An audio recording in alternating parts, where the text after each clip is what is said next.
Jesse Kelly Show. Let's have some fun. On a Wednesday hump day, we are almost to the weekend, kind of. At least we've crested the peak of the week, Chris. Get a better attitude. We're 3/5 of the way done. And we have a huge night for you tonight on the world famous Jesse Kelly Show. We are going to talk about these communists worming their way through the government and using their power there. There's a little story out of the DOJ you probably missed. Yes, I'm going to talk at length about this Tulsi Gabbard press conference from today. It is gigantic, and we're going to focus on kind of a different aspect of it because Obama had said something in the past people are bringing up. We're going to focus on what he said. We'll talk about that.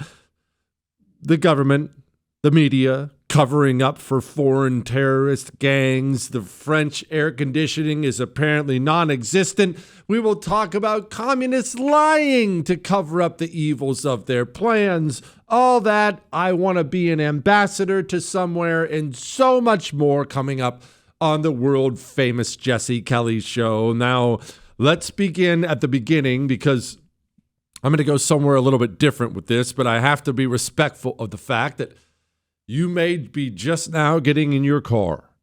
Maybe you just finished work. You may be just now, after a long day, maybe you're a woman getting ready to make dinner for the fam, and you're just now getting boned up on what happened today. So I need to lead with this. The big news today is Tulsi Gabbard, DNI, Tulsi Gabbard stood in front of the American people at a press conference today and laid out in detail the extensive crimes Barack Obama and his cronies committed with their office. Before I play it, let me repeat myself, something I've reminded you of again and again. Using your government power to attack your political opponents is probably the worst crime you can commit in the United States of America. And I say that because when you do that, what happens is you shatter the bond between the citizens and their institutions, a bond that is necessary to continue as a nation. If the American people believe the Central Intelligence Agency, FBI, if they believe these are partisan Democrat agencies who work exclusively for one party, that shatters trust, and it may not boil to the surface now, but eventually that lack of trust will end the United States of America. This is maybe the biggest scandal in the history of the presidency. You don't get to, as president, tell the CIA, hey, go get that Republican who won. Tell the FBI, hey, go get Donald Trump. He just won the election. Let's wreck him. That is the worst crime ever. Caroline Levitt set it up today. Director of National Intelligence Tulsi Gabbard. By the way, you're about to be battered over the face with a lot of audio. Sorry, I need to play it for you. You need to hear what Tulsi said. Here's Caroline introing the whole thing. Director of National Intelligence Tulsi Gabbard has unveiled shocking new evidence that former President Barack Obama and top aides in the Obama administration conspired to subvert President Trump's 2016 election victory and undermine the democratic will of the American people. While publicly pretending to engage in a peaceful transfer of power, in private, former President Obama went to great and nefarious lengths to try to sow discord among the public and sabotage his successor, President Trump. The new evidence released by the Director of National Intelligence, who is here with me today, confirms that the Obama administration manufactured politicized intelligence, which was later used as the justification for baseless smears against President Trump in an effort to try to delegitimize his victory before he even took the oath of office. There's the summary, but they brought Tulsi Gabbard in today to lay it out, and I don't wave pom-poms, not waving hers. I'm impressed so far. This is impressive. This woman is prepared. This woman's done the research. She got up and laid it out for the American people. Do you believe that any of this new information implicates former President Obama in criminal behavior? We have referred and will continue to refer all of these documents to the Department of Justice and the FBI to investigate the criminal implications of this. For even former President Obama? Correct. The evidence that we have found and that we have released directly point to President Obama leading the manufacturing of this intelligence assessment. There are multiple pieces of evidence and intelligence that confirm that fact. What kind of evidence? Well, the word she uses here is irrefutable. There is irrefutable evidence that detail how President Obama and his national security team directed the creation of an intelligence community assessment that they knew was false. They knew it would promote this contrived narrative that Russia interfered in the 2016 election to help President Trump win, selling it to the American people as though it were true. It wasn't. The report that we released today shows in great detail how they carried this out. They manufactured findings from shoddy sources. They suppressed evidence and credible intelligence that disproved their false claims. They disobeyed traditional tradecraft intelligence community standards and withheld the truth from the American people. In doing so, they conspired to subvert the will of the American people who elected Donald Trump in that election in November of 2016. They worked with their partners in the media to promote this lie, ultimately to undermine the legitimacy of President Trump and launching what would be a years-long coup against him and his administration. We're here today because the American people deserve the truth, they deserve accountability, and they deserve justice. Now, before we get to the Obama portion of this and the media portion of this, which I will get to, I want to explain something that may be confusing to people just because I've been talking to lawyers and digging through these documents and actually digging into a lot of this myself. When they talk about sources, concocted sources, shoddy sources, let me put this in the most basic possible way. Let's say I'm a cop. We're just going to make this about a cop. Let's say I'm a part of the NYPD. All right. Let's say I'm going after organized crime or gangs. I am going to have different people, different sources who will report things to me, and they will have different levels, much different levels of trustability, for the lack of a better way to put it.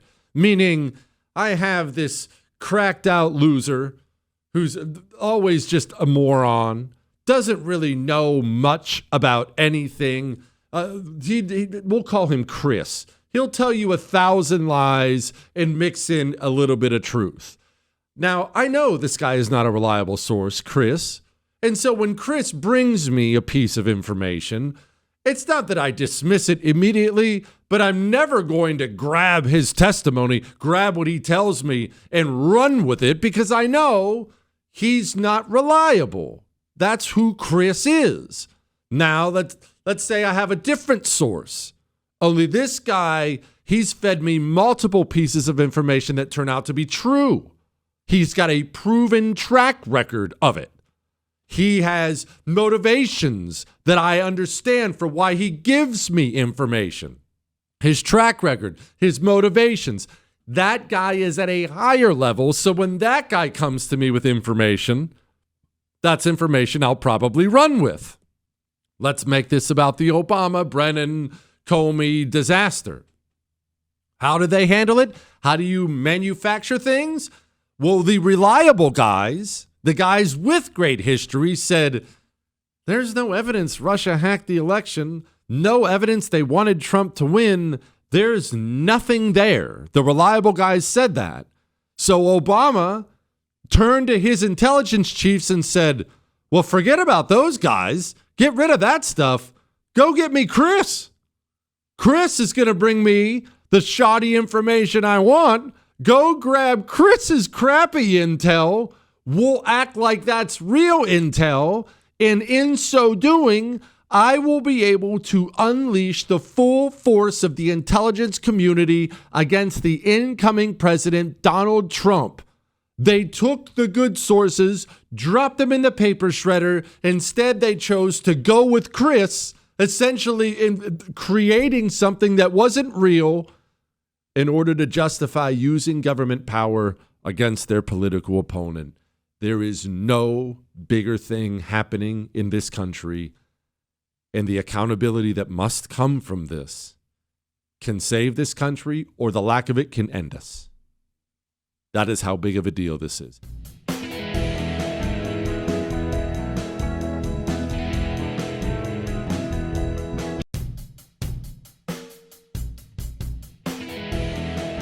It is the Jesse Kelly Show on a wonderful, fantastic Wednesday. Remember, you can email the show. We're going to do a bunch of those tonight. Jesse@jessekellyshow.com. Love, hate, death threats. Ask Dr. Jesse questions for Friday.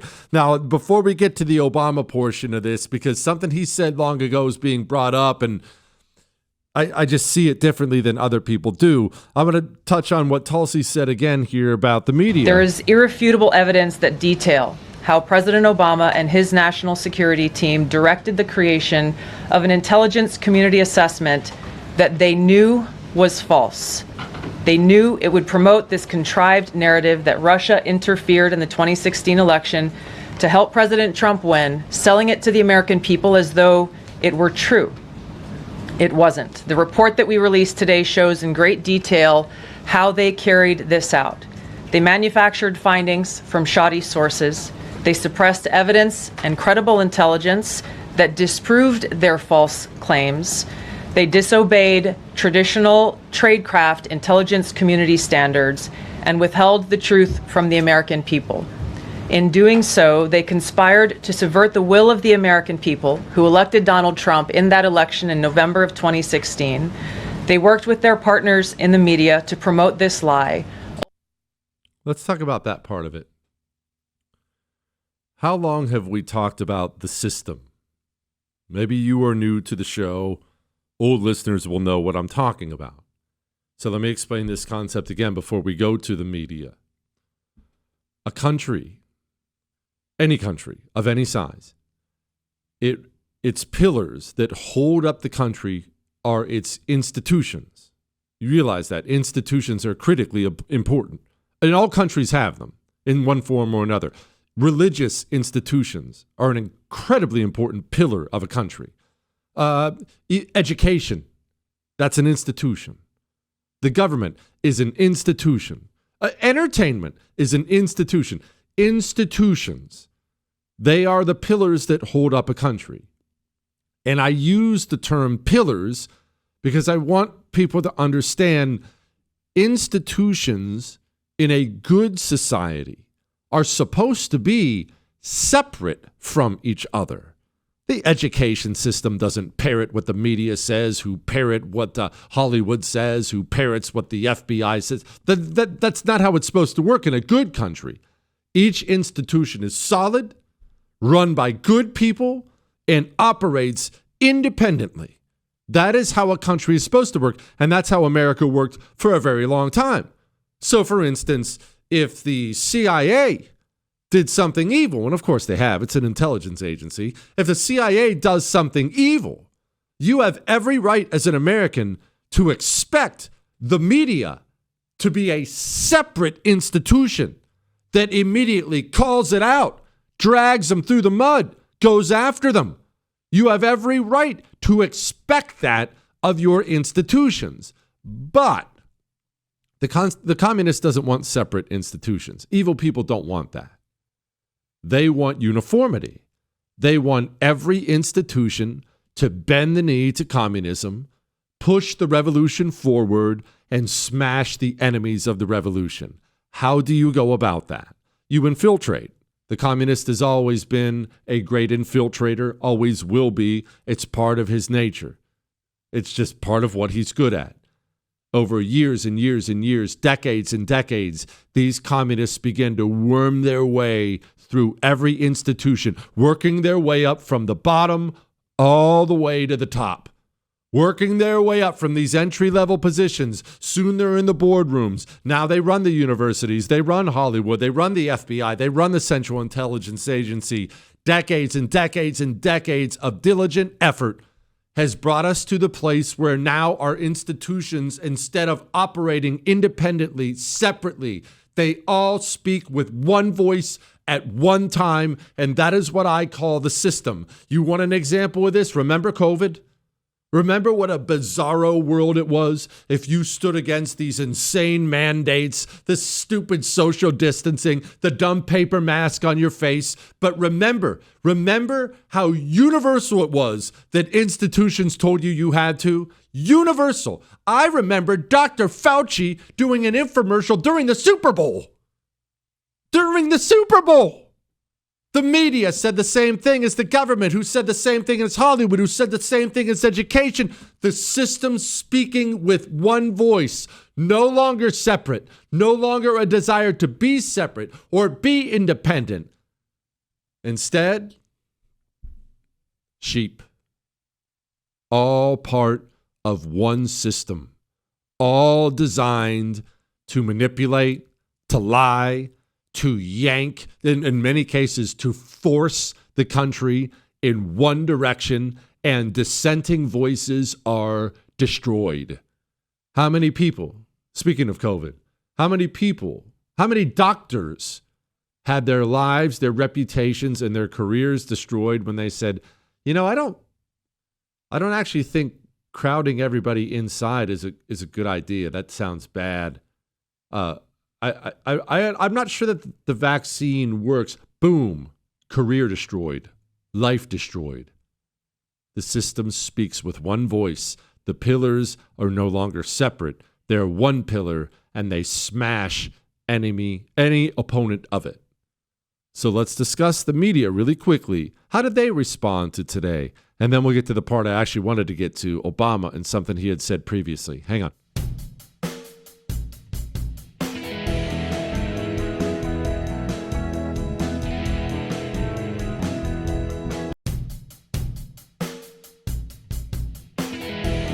It is the Jesse Kelly Show on a wonderful, wonderful Wednesday. Remember, if you miss any part of the show, you can download the whole thing on iHeart, Spotify, iTunes. So, as Tulsi Gabbard was laying it all out today... Do you believe President Obama is guilty of treason?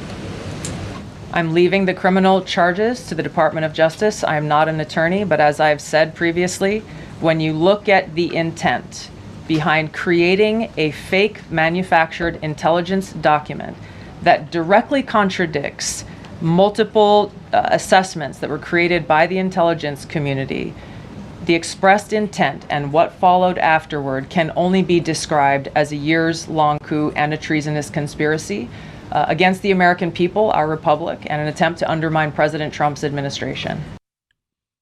How'd the media handle all that today? Multiple intelligence community assessments released in the months leading up to the November 2016 election concluded that Russia had neither the intent nor capability to impact the outcome of the U.S. election.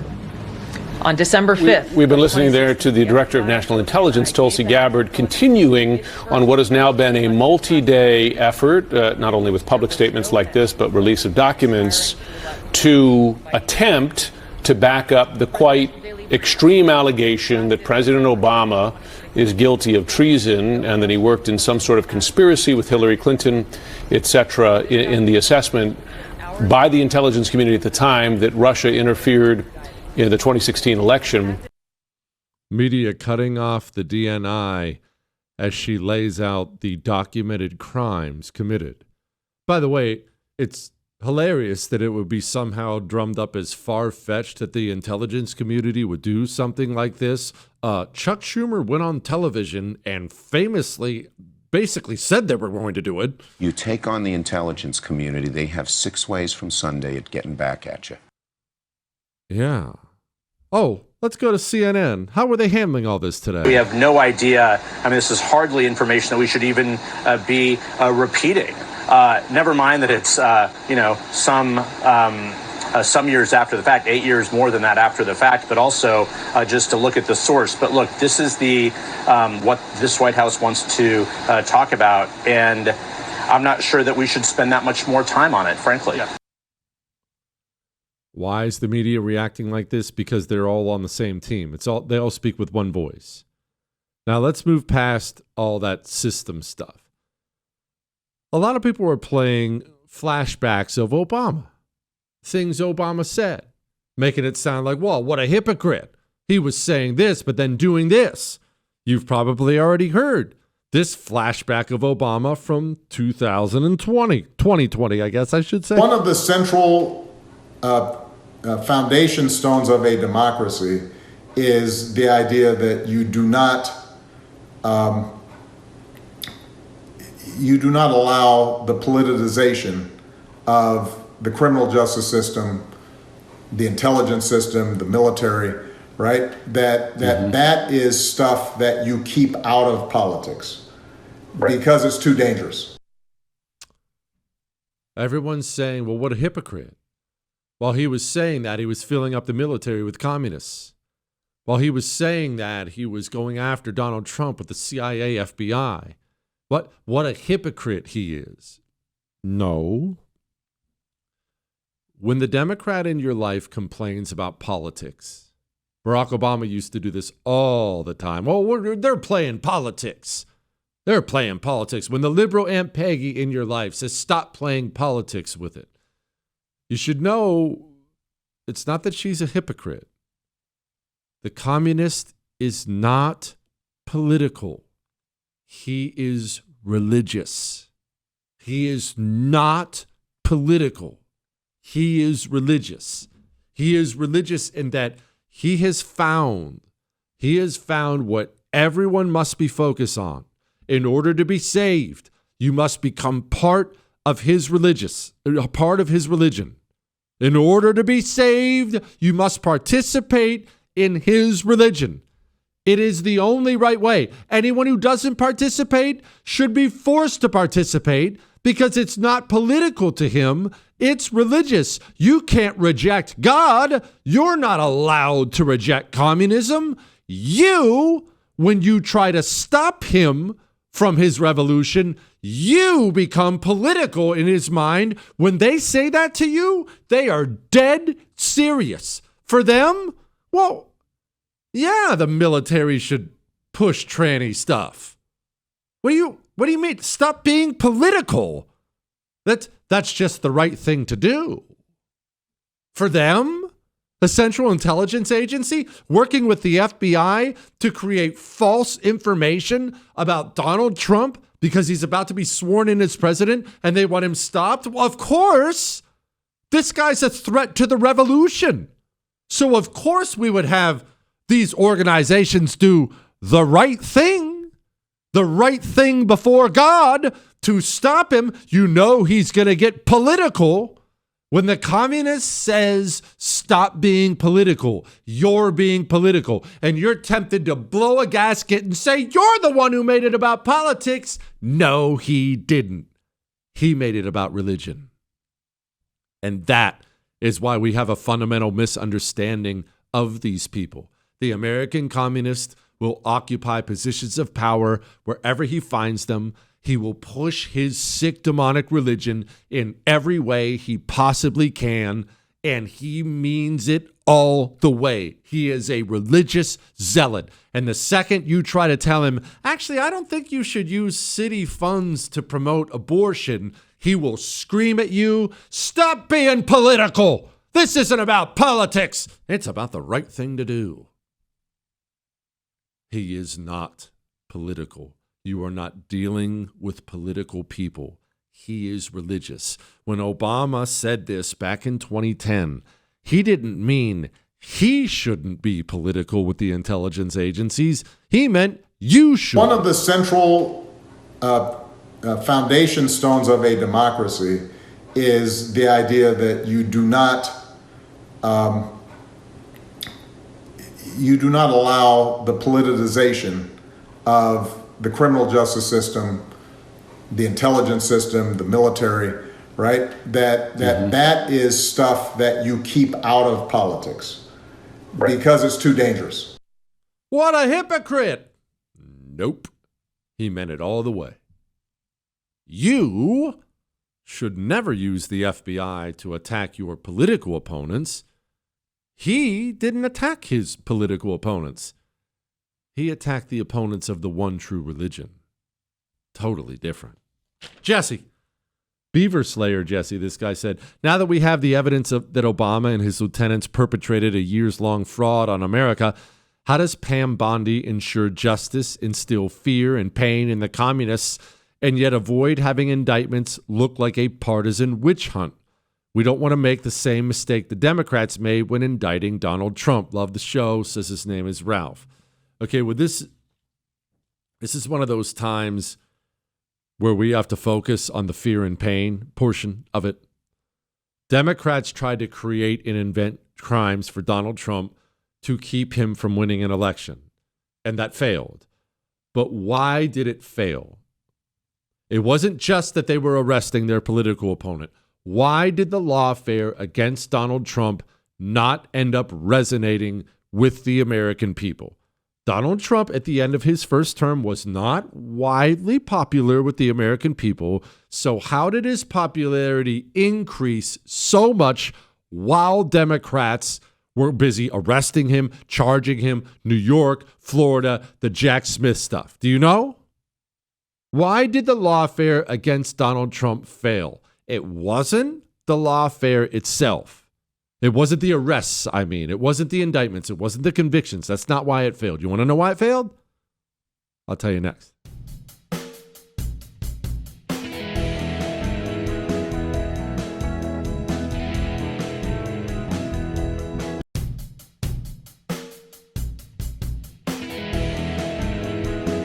It is the Jesse Kelly Show on a fantastic Wednesday, going over all this new Tulsi Gabbard stuff, Obama stuff. And I read an email from a guy before we went into the break that said, hey, I'm worried about us going after these people because it's going to look like a partisan witch hunt. Democrats did that and it failed. Now, I asked you, why did the Democrats' partisan witch hunt fail against Trump? Arrested, mugshot, convicted in New York, all these different things, FBI raids, it failed against Trump. Okay? Let me explain why. Well, let me do it this way. I want you to, as best you can. Now, you're somebody who's hyper-informed. You listen to talk radio. I'm sure you read things. You are well aware of the political issues. What were Donald Trump's charges? What did he do wrong? Okay, set aside what he did wrong. She probably liked Trump. What were the charges? What was he being charged with? Hey, Chris, Corey, what did Trump get charged with? Nothing? Well, you know what? You already proved my point. Those two morons are sitting there scratching their heads right now. You're probably scratching your head, but you're not a moron. They are. You know why? No one really knew. Because it was never presented by Democrats. Because it was false. They could never properly present the charges. Of course, I could give you specific charges. In this district, he was charged with this and convicted of this by Alvin Bragg, and convicted in civil liability and this and that. Of course, we could go down the list. There were things, but for the American people, for the norms and normas in the American public, you have to show me, what are the crimes? What are the crimes? I know your liberal Aunt Peggy will scream, well, he's a felon at that. But she can't go in depth beyond that, can she? Because it was a bunch of garbage. The best you might get, the best thing you might get is, well, he took classified documents. That is the most concrete thing you will hear from someone when they describe what he did. But for the American people, because the American people are going to be naturally a little bit suspicious of presidents arresting their political opponents, when you see Joe Biden's DOJ putting up a mugshot of Donald Trump, they're going to want an explanation. Okay, why? Well, he took classified documents. As bad as that crime may be, may not be, you're not selling the American people a serious justification of that. You need more. Well, he took part in January 6th. No, he didn't. But that doesn't make sense either. He's on camera calling for. The Democrat lawfare against Donald Trump failed because it was all based on lies. And because it was based on lies, they couldn't sell it. Now, let's talk about, we'll set aside the courts for a moment. Selling this to the American people. I can't tell you how brilliant I think it is that they brought in Tulsi Gabbard to lay this out, because she is so eloquent. She is so simple with these things. She lays it out clear as day. This is not something that's hard for the American people to understand. This is, how long is this thing? Hold on, let me look at it real quick. Do you believe? This is 32 seconds. I think the other one's a minute. I'll play them both again. You have to make it easily digestible.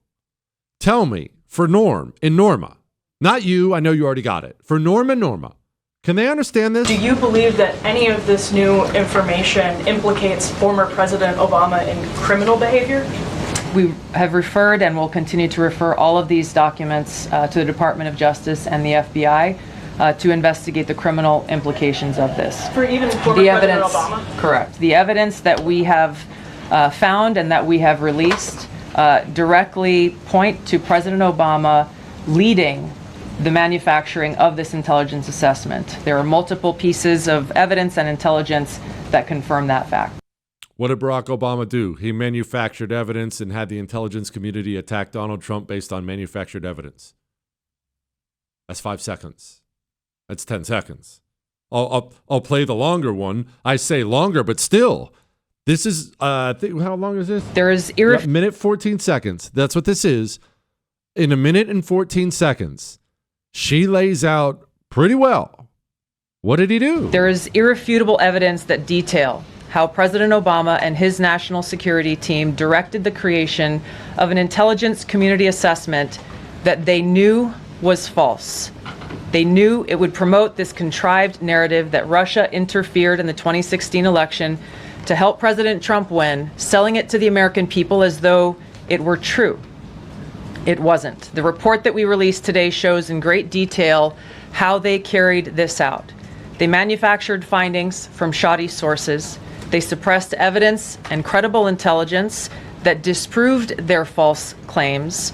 They disobeyed traditional tradecraft intelligence community standards and withheld the truth from the American people.